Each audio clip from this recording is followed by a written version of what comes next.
Let's go. Let's go. The sun is out. It is. You took it from me. Bring it back. Whoopsie. Sorry about that. The birds are out here, though. We have those. Okay. That's cool. Birds are sick, you know? I know you're not a fan, but... Yeah, but it does mean that there aren't predators around. So I will take that. Yeah, it's a good omen, you know? And if it makes my cats happy, then I'll take the L for me. Yeah, sure. Hey, everything is fucking blooming right now.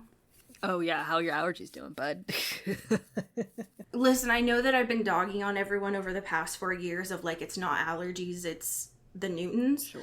This week for me specifically, my pollen app, it's all high. In both from my hometown and where I live now, we have a lot of cottonwood trees. I'm allergic to that. I'm also allergic to grass, which is difficult. Sure, yeah, it's a difficult way to live. So this time of year, unfortunately, though I do love spring, is just difficult for like the breathing time. Sure. But I take it. I do persist, nevertheless. Yeah, you're brave for that, you know? Thank you so much. Thank you so much. How them blooms in that area? Very slow and minimal. Damn. The trees are still pretty barren from what I'm looking at over here, which is not great, Bob. It's not. It's also, we're in the, we're past the fall spring, but we're also still in the, winter part 3, right? Right. That is my least favorite time, but we're almost there. You know what I mean? Yeah. We're almost back to island time. So we have something to look forward to. Welcome back to Island Time. Ooh. You might think like, oh shit, I thought that this was Into the Twilight. Joke's on you. We're taking a hard pivot to honor the collective love of our lives. R.I.P. You know what I mean? Like, I know we're a little bit late. You would have thought like, we would have been respecting him. No, we just needed to be grieving first. Right, yeah, we needed a buffer period, you know. We needed to wait for our like Tommy Bahama orders to come in. Yeah. They were custom. It took a while, but now we can effectively launch our show Island Time, where we will be. Thank you all for your patience. One-on-one. This has been in the works every episode, dissecting every Jimmy Buffett show and song and how they are queer. So welcome. I love this. It's the show in a show. And if you're like, well, I miss it, that was an early April Fool's joke. Got you. This is in fact Into the Twilight. I got him. Got him. I got you. So have someone around you take your photo of your shocked Pikachu face. This is in fact Into the Twilight. Hello. Hey, we're back. Hey, how are you? You got your Tommy Bahama on? Yes, I'm wearing my commemorative Tommy Bahama. Little birds, yeah. I'm out here. I was hit with a little bit of a sickness this week, which was not ideal, but I am that's on rough. The end. Yeah, but we're out here. Are you turning into a werewolf? You're legally obligated to tell me the truth. Yeah, this has been my plan. I am anamorphing into a werewolf. It's really slowly. Yeah, just really, really extremely slowly. That's kind of my thing right now, and I just want to time it to this episode, you know what I mean? Like, thematically.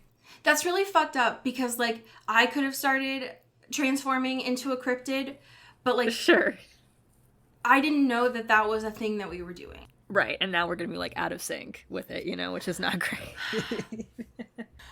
That's definitely a fanfic, though, you know? Like, a podcast where someone slowly just starts turning into a cryptid and the other person doesn't know.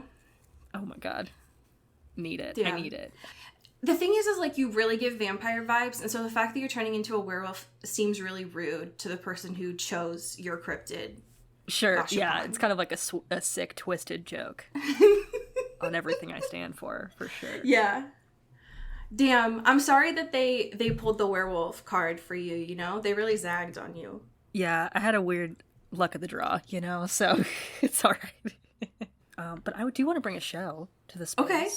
And is new, out on Hulu. Ooh. Called Davy and Jonesy's Locker. Little Okay. fun pun. Okay. And it stars this person I've followed on TikTok forever called Veronica's Cool.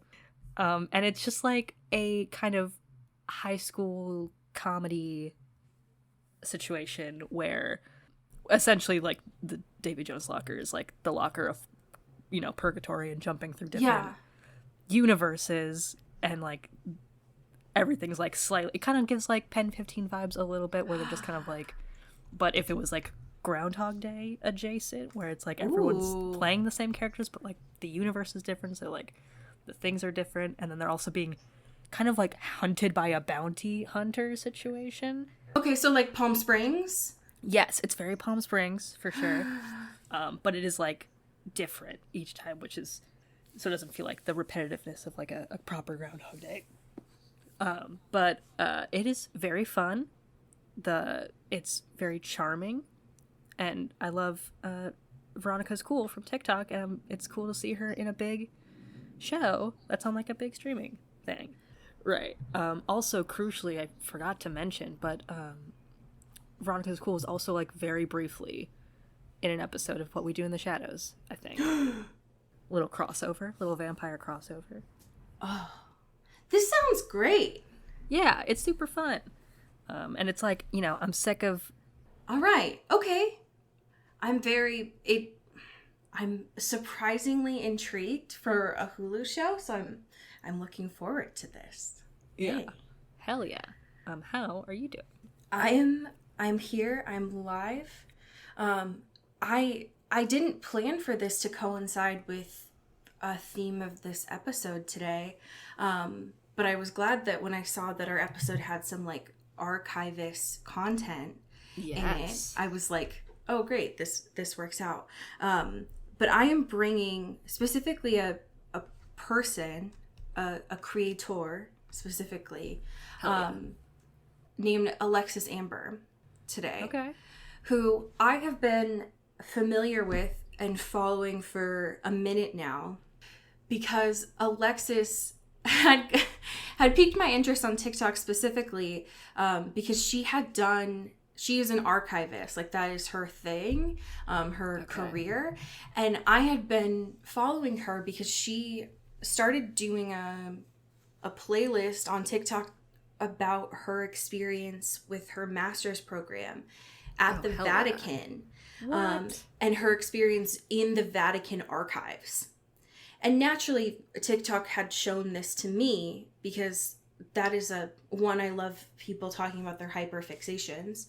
But the reason why, like, I unfortunately liked the Dan Brown movies is not because they're accurate, but like, I unfortunately grew up with Catholicism in my life. And so I was like, well, I need obviously to know more about your experience in the Vatican archives.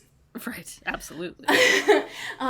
But Alexis had popped up on my For You page in the last week or so, because she has started talking about her experience with Hurricane Katrina, and has started making a playlist specifically about that, and has like condensed those down and put them on YouTube, and has specifically asked people to like share this content out. That's why, I wanted to bring her because I love the content that she makes, but also because she's asking people to do that. And it's gotten a lot more people to start sharing about their experiences as well. But what intrigued me about it is, like, one, I was really young when that happened. Yeah. I was like 10 years old. And I grew up in a place where hurricanes didn't happen. And so naturally, like, the coverage of that in my neck of the woods was a lot of propaganda. Yeah. And so she's been talking about this specifically, like, not only from her lived experience, but from an archivist perspective of, like, it's really important for people to share their stories so that they don't get lost, because a lot was lost during that time. And so it's been really interesting to see other people on TikTok find that and start sharing and connecting with her about it. Not to mention, she's also cool as fuck and, like, loves Kristen Stewart. So slay. So great. Love that. Alexis, open invitation. Would love to talk to you. Hell yeah. But I think that the career story is super interesting, and to hear, I'm always really interested in professionals who are able to take really complex things like an experience like Hurricane Katrina and archiving, right? Like that's a really complex topic, and it really shows a mark of intelligence to be able to take those complex ideas and speak about them in layman's terms. Mm-hmm. And that's one of the reasons why I've been drawn to TikTok over the last few years in general, is like, if you can talk about a complex thing while dancing and share that to the masses, like a lot of people critique that, but you're taking this information and sharing it with a lot of people, and they're getting it. Like, that's working. And there are problems. That is not to say that I critique it often. But I think that it's been really interesting to see this work spread. So very proud of her. And she's asking people to connect with her and share this work specifically. So we have a platform. I'm doing it. Hell yeah. So thank you, Alexis, for your work. And also thank you for spreading the good word of Kristen Stewart. Appreciate you. Thank God. We need Someone needs to do it. Someone needs to do the work. Thank you for archivists who spread the good word of Kristen Stewart. I love that. Hey, speaking of that, all of our current events this week are about Kristen Stewart. Oops. Welcome back to K2 Corner. Pew, pew, pew, pew, extended edition. She's in the middle of a press tour, folks. What do you want us to say? You know? Right. Come on now. We got to be on this.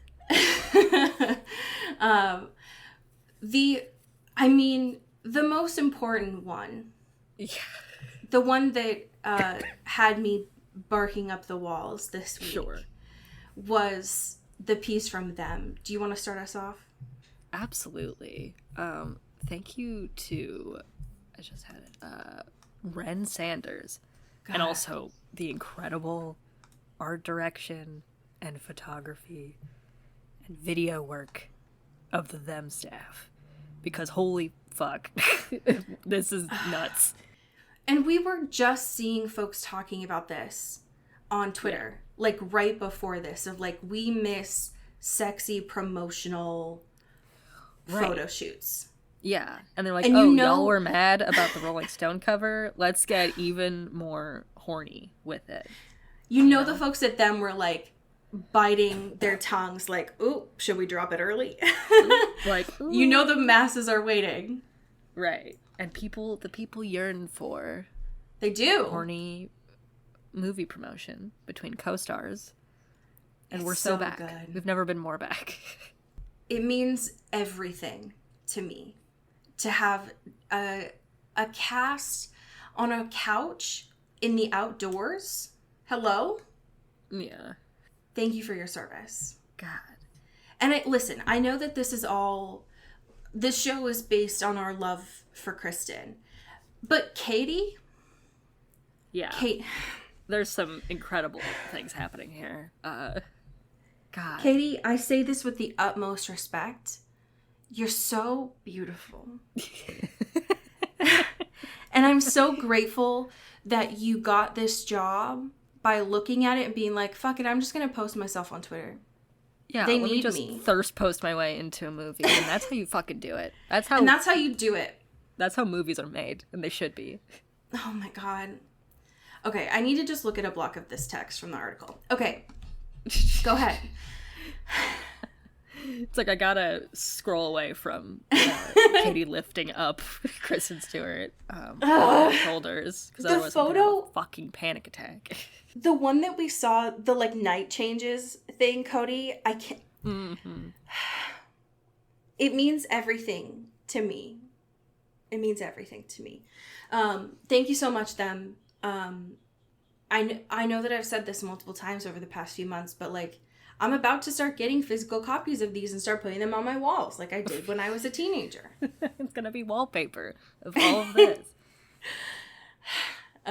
It's very important.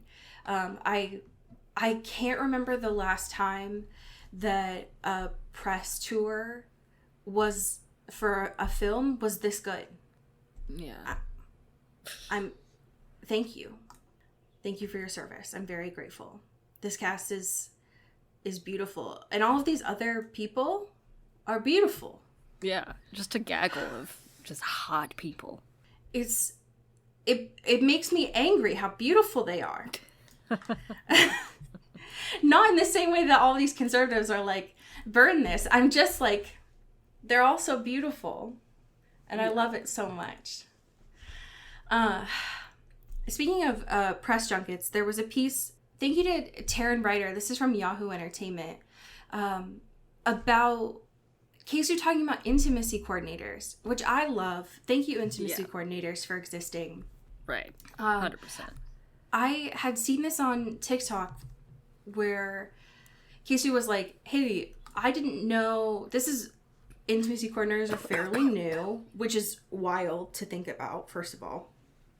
And Kristen was talking about her experience with an intimacy coordinator on Love Lies Bleeding, and how in the past you would see on a script of like the characters start making out and then they have sex, and it would just kind of be like a free-for-all.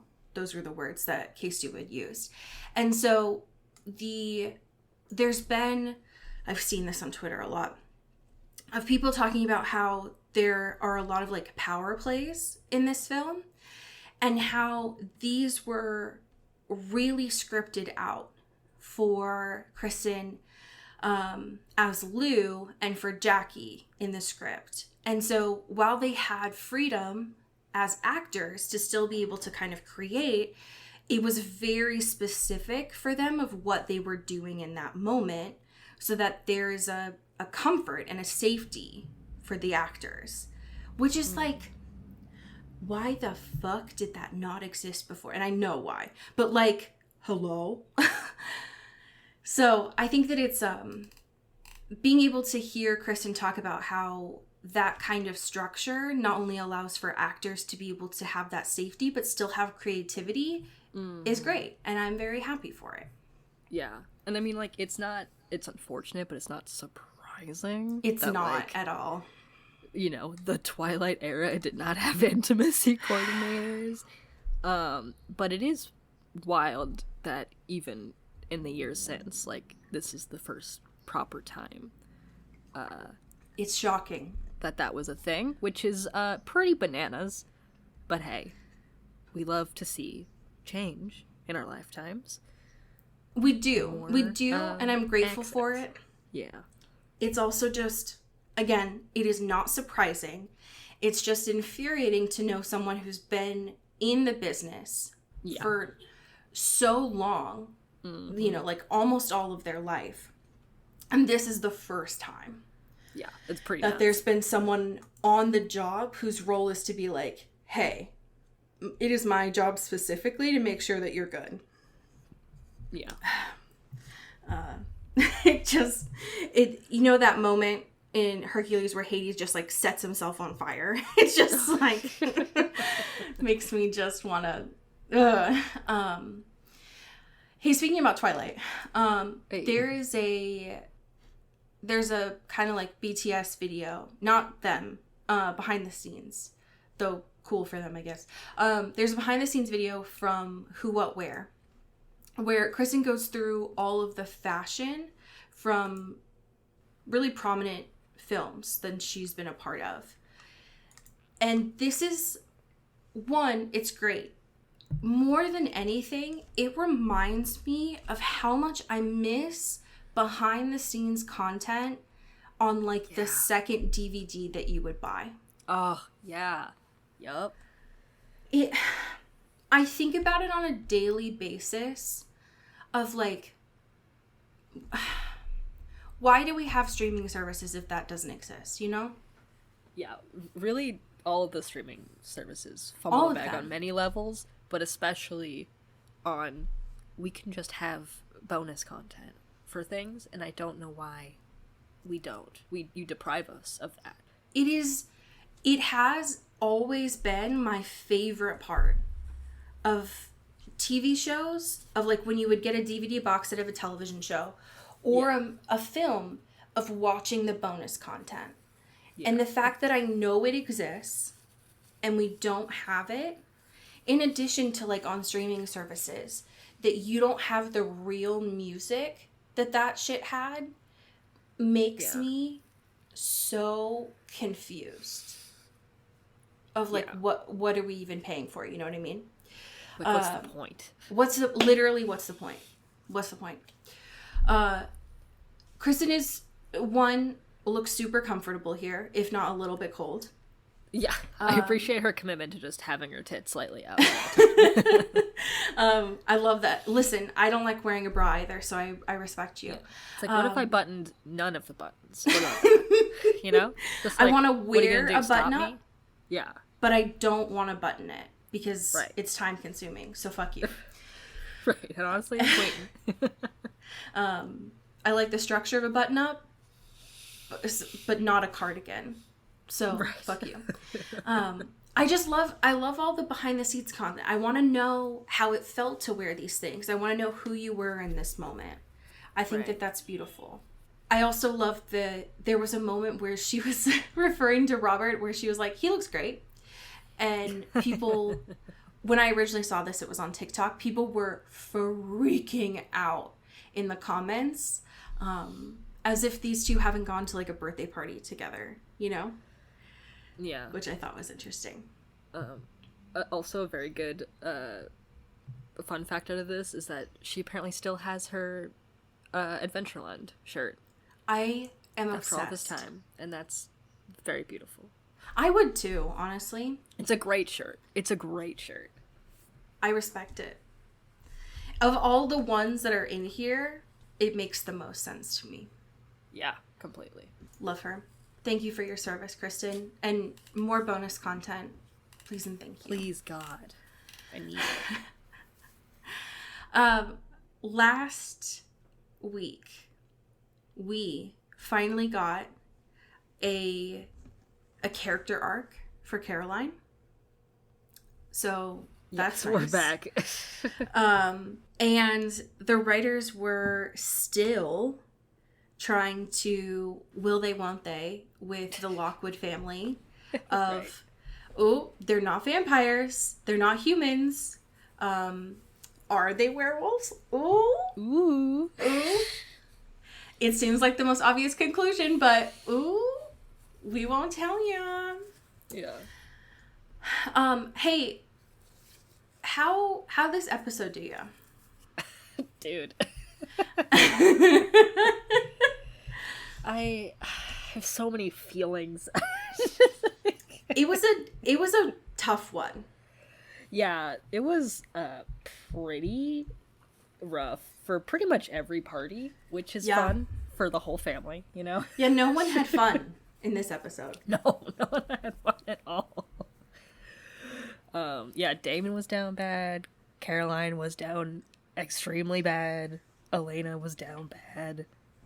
Stefan was having a side quest, but he was not having fun with it, you know? Yeah, that's true. Stefan was on, like, babysitting duty this episode. Yeah. It's like, you know that meme on Twitter where it's like, oh, haha, funny, you know, show or whatever, and then it's like SpongeBob in that, like, weird dungeon where it's like all, like, red and shit, and they're like, this is this person's subplot. That was Stefan this episode. For real. Like... Stefan got, like, somehow coaxed into being the DD this episode. Yeah. Right. And he's like, he's, what the fuck is it? He's like, what is it? I always joke about being it. Where it's like, you don't drink, you don't do drugs, you don't have sex. What is it? It's like the 2 X's or whatever. Oh, straight edge? Yeah, he's like intentionally straight edge, but he was like roped into being the DD this episode. Right. And he was not, against his will, he was not having fun. No. But I honestly, and I think I said this last episode too, when he was like trying to help Caroline in the bathroom, he was interesting. Yeah. Like, he wasn't doing his, like, oh, I'm so sad and I'm writing poetry. Like, it got him out of his, like, Yeah, it got him out of his brooding because he had a purpose. So maybe he just needs to be, like, under pressure to stop being sappy. And he was away from Elena, so maybe that's it, you know? Right, maybe. Yeah, I guess judgment gets clouded. Right. That's interesting. But yeah, I think the only person who had a good time this episode was, by default, Jenna. Right. Right. And that's just always the case because she's so out of the loop that she's like, my family's so good. I feel great about my life and my family dynamic. This has nothing to do with the plot. Can we talk about those fucking hoop earrings, though, for a second? What was that? What was that? They were the biggest. Those things would have, back then, especially, back then, those would have cost like $10 at Claire's. Yeah. Are you kidding me? God damn. They were so distracting. Yeah. Also, where the fuck was Jeremy this episode? Dude, I'm nervous. I'm so fucking worried. He was in the recap, and every time they're like, oh, if we put this in the recap, then it's going to come up this episode. But it was only so that they would reference him. He wasn't actually in this episode. He was discussed a lot. Right. But where's my boy? Where's my man? And, like, it's also interesting, too, because, like, you know, one of the main threads of this episode is Elena and Damon post-Damon killing Jeremy before he got saved by his little ring. And, like, yes, obviously not a great thing for someone who's not your boyfriend, but not your boyfriend, to do to your own family and your brother, for sure. Bad vibes. Not a great idea. But I feel like a lot of this could have been, like, well, why don't we just talk to Jeremy? You know, like, what if we have a conversation, all three of us, a little triad here, rather than you just bickering over this, you know, traumatic event, of course. But I feel like I want my boy in this. I want him involved. He's very affected 100%. By this, obviously. Do you remember this? I think this used to air on MTV around the same time that this would have come out. Do you remember MTV for a short stint used to, like, go into high schools and do, like, school team buildings of things where they used to do that, like, really fucked up, like, take a step if your grandma died. Right. You know what I'm talking about? Yeah. I think that they should have done that same type of, like, team building thing with Damon and Jeremy. Like, sit those two down and just, like, really do a heart-to-heart with them. Yeah. And I don't know that it would have solved anything, but it would have been faster than drawing it out over 3 episodes. Right. Yeah, I need them sitting down, get Teresa Caputo in there or something. Literally. Have an experience together. It would have been faster than, like, than Damon trying to kill him at a carnival, Jeremy trying to kill him at his own house. Like, we just could have done it all mediated in one space. Exactly. You know, it's just, why do we have to do all of this roundabout stuff? It's not good for TV. I'll tell you that. Yeah. It's just painful. And also, like, Damon at the beginning, too, in the car, being like, he's also so, like, playing up the you hate me but you're gonna come back crawling back kind of card, and Elena's like, no, I actually do hate you, so like, that is clear. It worked before, but then you killed my brother. Right, it was fun the first time, the little will they won't you, but then you killed my brother, so I think things are a little bit different now. Damon, and then him being like, oh yeah, I knew the ring was there, I knew he did it, that's why I did it, like, obviously, for sure. I wasn't going to actually kill your brother. It's like side-eye. Damon. How do you... Damon. What do you mean? And you thought, like, finally, at the end of the episode, when she already knew the answer. Right, she knew. She knew, because of course she knew. She has better spidey senses than you do, Damon. Right. That you thought, like, thank you for your honesty. That was just going to solve it. It was just going to be water under the bridge. My man. Yeah. You killed He's like, her well, brother. I was actually honest the second time, so I think we're good now. And we're in love with each other. So we're good. Truce. And it being on the porch too, like right after the Catherine thing. Oh my God. Sick and demented. Sick Get and off twisted. her porch. Go away. This dude. I will say, to the writer's credit, they did address one of the main concerns that I had last episode, which was how are they gonna get a ring for Caroline? Yeah. Right. And I was shocked how quickly that was addressed. Yeah. So thank you for that. I love too that Caroline was like, I can't even pick the fucking ring I have to wear for the rest of my life. This is bogus. This is ugly as shit. the that whole scene too. Now that from the original still that I saw to it actually happening in the show, her outfit this episode being that fucking Ed Hardy shirt, the capris and the flats. I've never seen something more 2010s in my life. It's like crystallized. It's wild. I could feel it. I could smell it. It was so important to me. And I was very grateful. All you needed was you needed more jewelry. And but you're golden. And I'm very grateful for that. So thank you.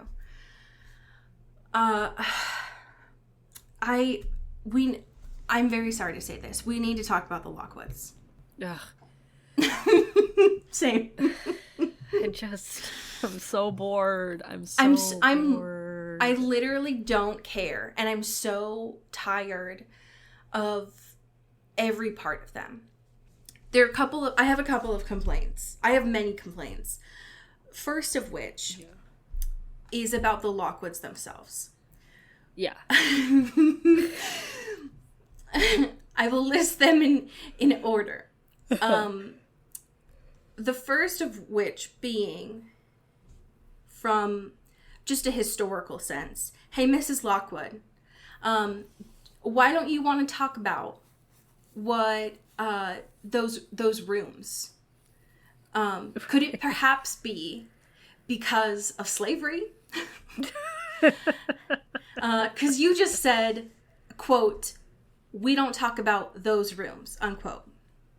Ooh. And that was at you said the old Lockwood estate. You didn't say the old Lockwood plantation. Ma'am? Right. Hey. Can we just be for real Can with we each be other? So for real right now? You have a celebration every week about this town. Right. Every celebration that you have every week is rooted in slavery in this place. Yeah. And you were like the interim mayor, so I need you to get real specific about this history. Second of which, that I have a problem with, is there's a moment later in this episode where Damon says, and this is, I'm just curious about how many times that this has been said. Sure. But Damon, this motherfucker, Damon is like, now, if there were werewolves in this town, then I would know. Mm. And I need the writers to get a little bit serious with themselves, because the whole point of this show, I'm coming to understand, is that the Salvatores have elected to turn off their spidey senses. Sure, yeah. There is so much that's happening in the goings-on of this town that they do not or choose to not pay attention to. Right.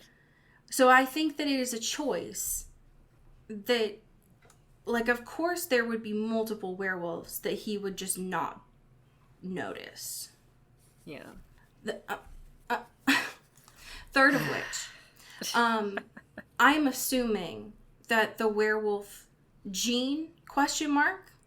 You'll be able to find out for me once you turn, is on the dad's side, which is why he died by fire. I didn't think werewolves could die by fire. Whatever. The mayor. How have him and Tyler How have we not over the past year seen them turn? How have they not killed anyone, eaten a car, whatever werewolves do in this world? And how my favorite meal, a Toyota Camry. Listen, why do they have so many Honda days if the werewolves aren't eating cars? True. That's true. Yeah. No, that's, yeah. There's gotta, and I think that maybe it's happening and these chuckle fucks are just not paying attention and maybe that's why we don't know. Sure. But I don't care. I don't care. Yeah. I don't care about the Lockwoods is the thing. Yeah. You lost me so long ago, you guys, you know? And you lost me at Mason, the black sheep, being the smallest wolf I've ever seen. He's a baby. Yeah, just a baby wolf. Just a baby little wolf. How did you feel, by the way, about the fact that they didn't show that wolf and one of the actors in screen together? Oh, like the... like the CGI was so bad that they had to cut each time. Right, they had to do like a hard cut. It's like, okay, yeah. Wolf now. It's back to... Yeah. Yeah, that was rough, for sure. It was bad. It was real bad. It's not great, and I don't care, and I just want... It needs to get more interesting if you're going to keep having the Lockwoods around, is all I need to say. Yeah, we gotta juice this up somehow, you guys, you know. Same thing with Matt, to be honest, because I care about Caroline now that she's a werewolf. I still don't care about Matt. Yeah, I mean, that breakup was tough, you know. That was, but more on the Caroline side. Because it was She did it on purpose, though. That's no, of course. That's why it was tough, though. Because it was like, damn, you know, she bites him, and she's like, oh, shit. Here we go again. My vampire powers got the best of me once again. I thought I had control over it. Turns out, I'm still a baby. That's okay. Yeah, but now Matt gets to go hang out with the real Eleanor Shellstrop, so it's fine. Right, so yeah, I guess that's true. That's true. And then being like, okay, it's cool. I'm cool. I'm just gonna make you forget this, and then also I'm gonna make you want to break up with me because I can't be close to you. Because I heard everything I love. And it's like, damn, and girl, it's just that sucks. Sucks. It's so Caroline. And I love that Stefan had that whole talk of, like, your vampire emotions are you just heightened. Because it's so Caroline to be like, this is painful. I don't want to do it. So I'm going to make you break up with me. Yeah. And I thought that was a really interesting character choice for her to do. Yeah. That was the most interesting thing. But it was Caroline. It wasn't Matt. Right, yeah. Matt's just kind of like there. He's just there. You know? Just involved. That's how I felt about Caroline for most of this show so far. Yeah, for sure. It's not great. The woman, the artifacting woman, I feel like it's important for you to know. She had like a 7-episode stint on Supernatural. Oh, where gosh. So it's even more connected. She carried the Antichrist. Oh, fun. So watching her was really confusing for me, personally. Just a little fun CW history for you. Yeah. Oh, gosh. Damon was great in those scenes, by the way. I liked him there. So good in those. Because, like, you know, he's sad and moping a lot in this, but him just being like, hey, so it's actually really cool and slay that I'm here, so you should be really nice to me after you tried to kill me in your office, ma'am. And him being in the other room and answering her questions when she's whispering was I loved that a lot. So good. I know that Rick was needed because they're going to Duke and, like, it's about his wife. But he was a flat Stanley this episode for me. Like, the only interesting thing about him was he got more coif in his hair. Yeah, he did have a little more of a pompadour. For sure. But that was, like, I know that he needed to be there for the story, but I was like, why are you here, you know? Yeah. What is this deal?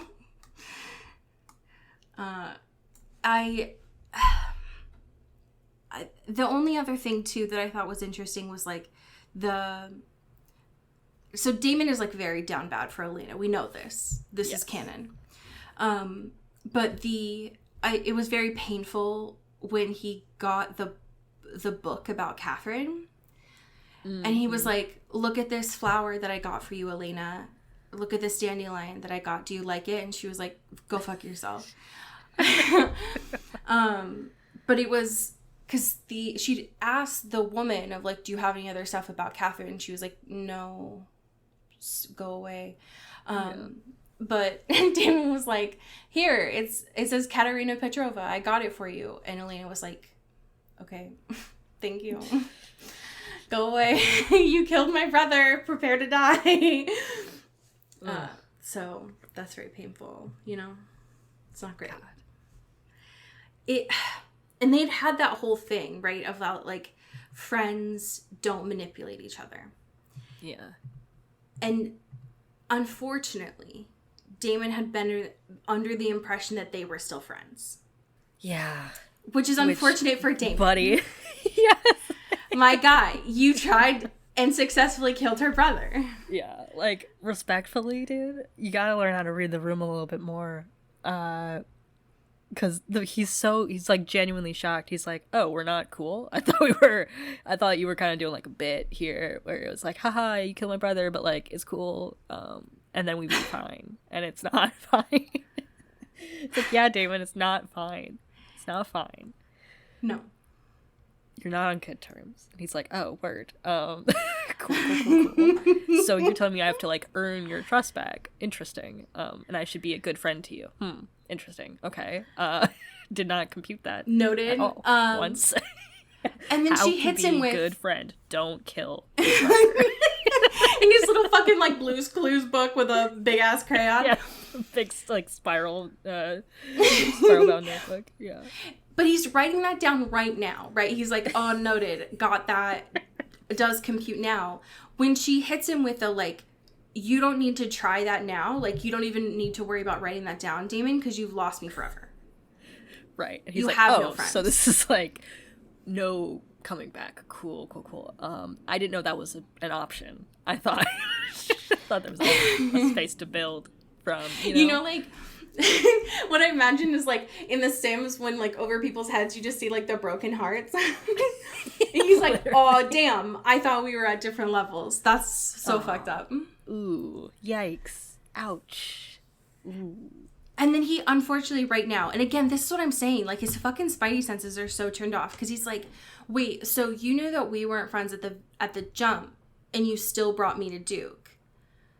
So I thought that, like, friends don't manipulate. So, if 2 + 2 is 4... Right. The math right here. And he's like, oh, so, like, you and Catherine have a lot more in common than just looks. And then this motherfucker just, like, turns on his heel and walks away. This dramatic He's so... Baby. This boy has drama through his veins. He only kills, like... aspiring, what's that school in New York that the fuckers in Glee went to? Like Juilliard? Thank you. He only kills people in Juilliard. He goes to New York every week when he needs to kill people. Yeah, he needs to go on just a theater bender to really get out of the system. And... This motherfucker. The jump scare at the end was a lot for me, personally. Yeah. Because like, what is her damage? You know what I mean? Like, what is she loves to just, like, show up in people's bedrooms and hospital beds. And what scares me is, like, Edward used to watch Bella sleep because he was weird and horny, but also bored, right? Yeah. But Catherine watches Caroline sleep because she's bored, but also evil. So I don't know what she wants. I don't know what she's plotting. With Edward, it was like, I have never felt this before, so I'm confused and also mad at you because you're making me feel this way. But with Catherine, she obviously has a plot, and that's what scares me.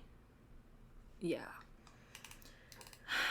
Because, like, Next now it's week not, is... here's the, like, the always threat of, like, oh, she could die because she's not, like, super involved, but it'd still be really traumatic to everyone around her. Now it's like, oh, she's, like, super involved, so things are gonna be, they can't just kill her off in that way. Now it's gonna be like, oh, let's just do, like, emotional and psychological warfare on her for the plot. And I'm nervous.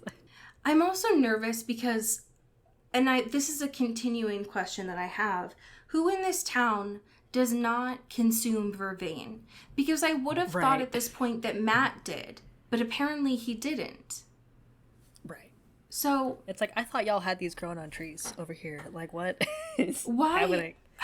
Why hasn't Stefan done his compelling on, like, the cafeteria workers at the school to be like, put this shit in there?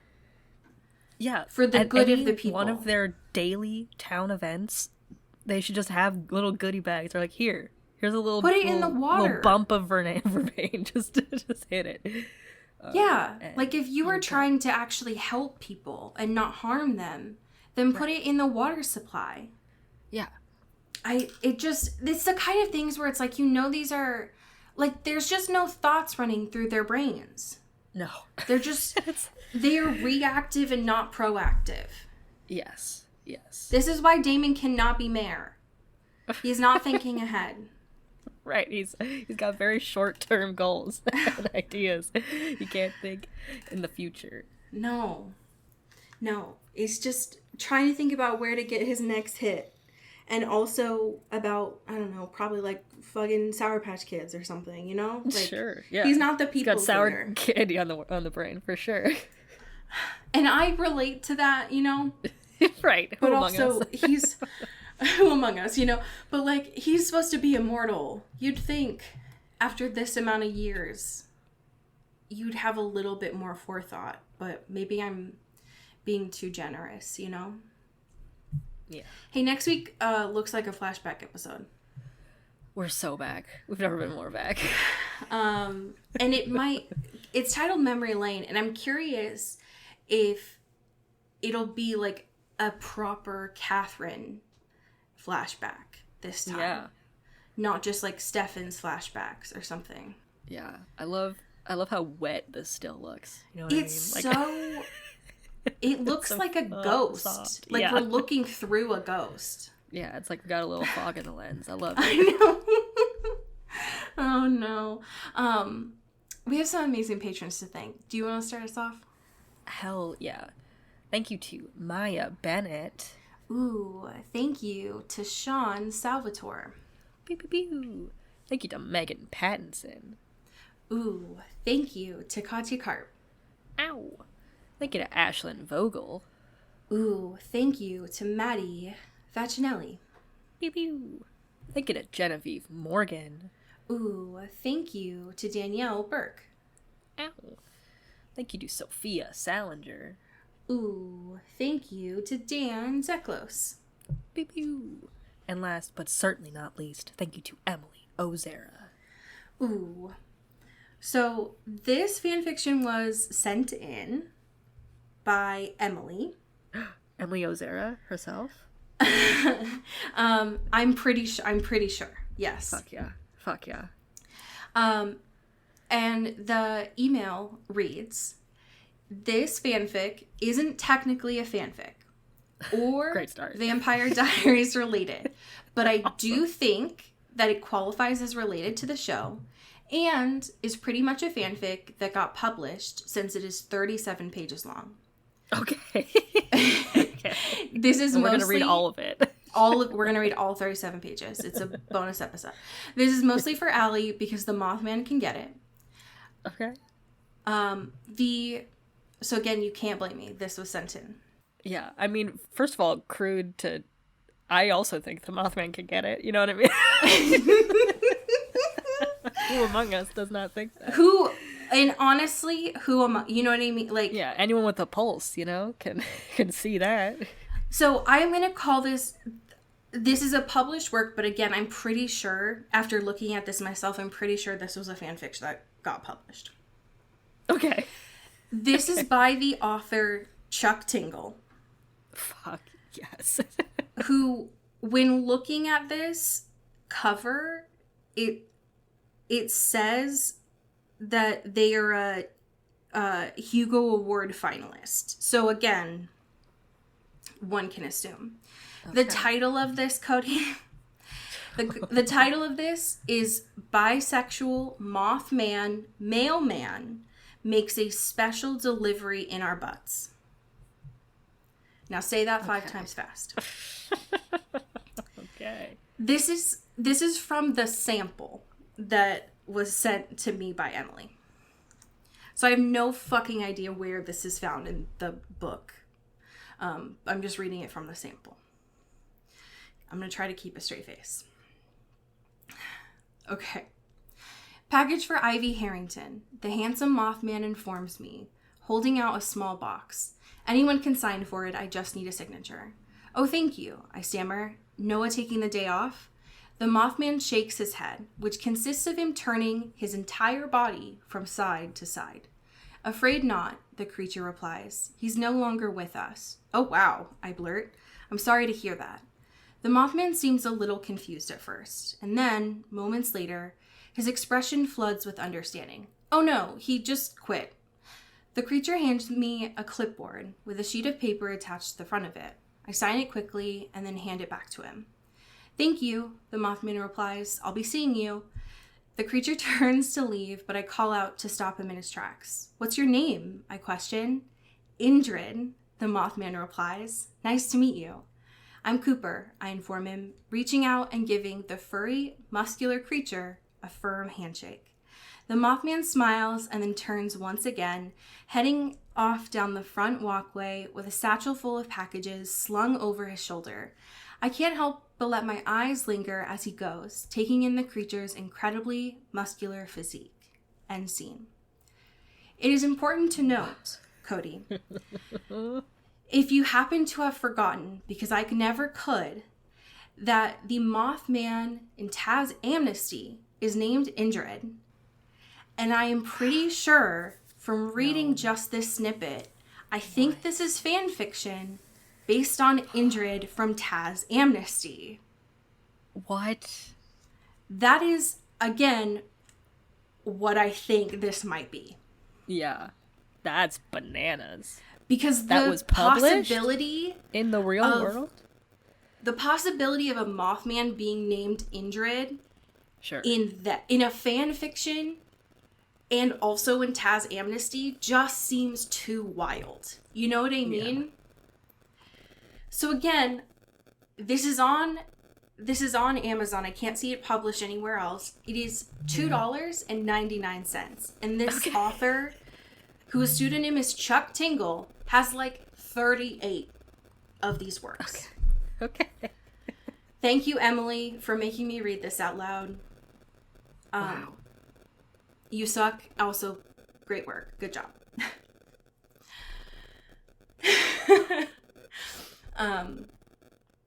Wow. You know, the things we do on this show for our fans, you know? I can't wait to see your continued transformation into a werewolf. This continues to be a show by and for and made by cryptids. Yes, absolutely. Amazing. Well, as we say here in the Pacific Northwest, get bid. And apparently that remains truer each episode. Right. Yeah.